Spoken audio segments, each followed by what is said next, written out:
રાજકોષી નીતિને સંબંધિત બાબતો મારા છોકરાઓ. હવે આમાં આપણે બે ટોપિક ભણવાના છે.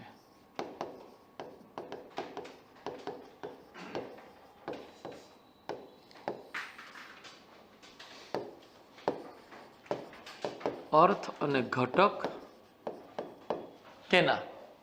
રાજકોષીય નીતિના.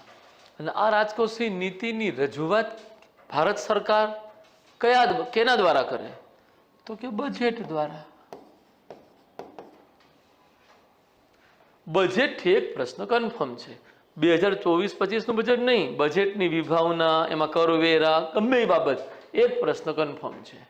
આનાથી આવે ના આવે મને ખબર નહીં, આનાથી આવવાનો છે એની ગેરંટી આપું તમને, જેટલું આપણે શીખશું ને એમાંથી. ઓકે, ચાલો તો લેવેલું હેડિંગ રાજકોષી નીતિનો અર્થ અને ઘટક.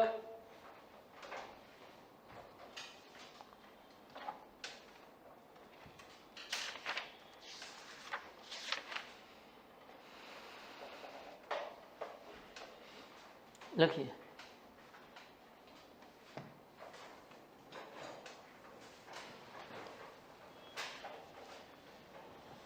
સરકાર દ્વારા પોતાના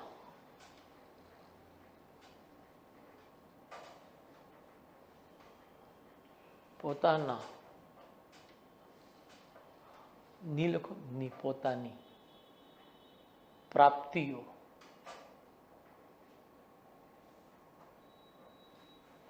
અને ખર્ચથી સંબંધિત નીતિને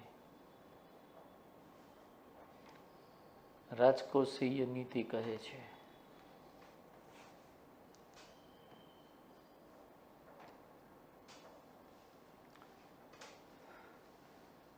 સાદી ભાષામાં એવું કહી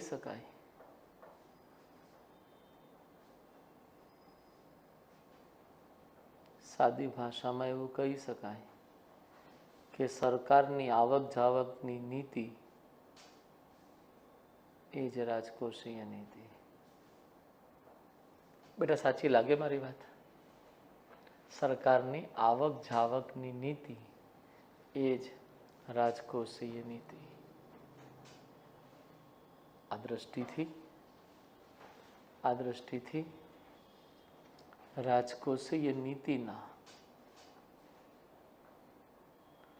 મુખ્ય 4 ઘટકો છે. આપણે અંગ પણ કહી શકીએ બેટા. મુખ્ય 4 ઘટકો કે અંગ છે એવું લખી નાખો ને. તમને અહીંયા અંગ વાપરશે તમે હેરાન થશો, સાહેબે તો ઘટક કીધું હતું.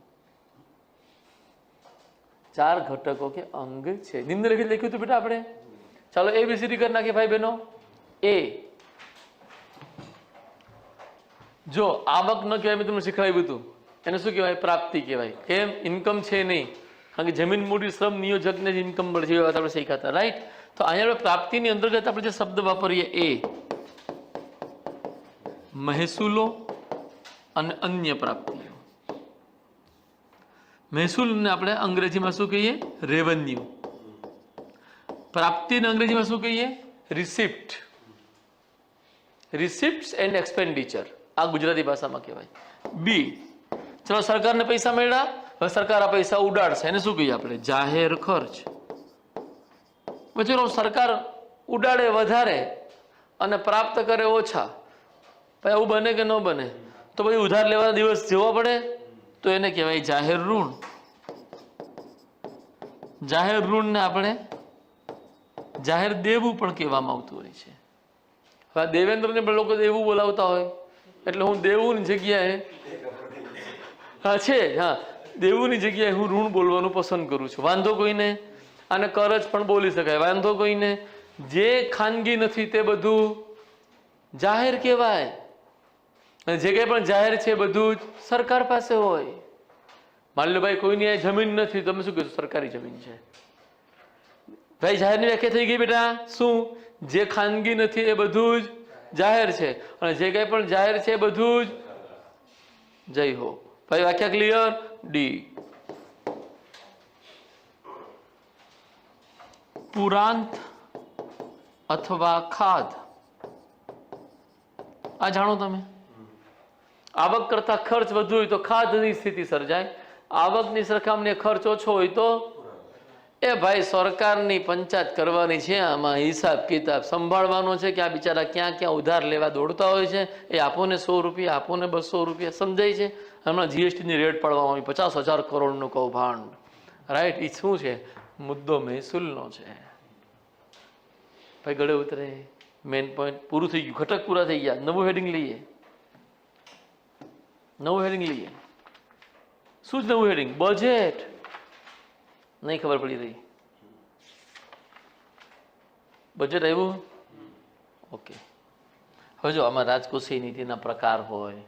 રાજકોષીય નીતિ હેઠળ બધું અર્થશાસ્ત્રીય ચિંતનમાં આવે, ક્લાસ 1માં આવે. આપણા સિલેબસમાં છે નહીં, એટલે હું જાણી જોઈને હટાવી રહ્યો છું. કોઈને કે ના મારે પ્રકાર ને બધું ભણવું, કાંઈ નહીં, ઇકોનોમીની બુક તને આપી જ બેટા વાંચી લેજે.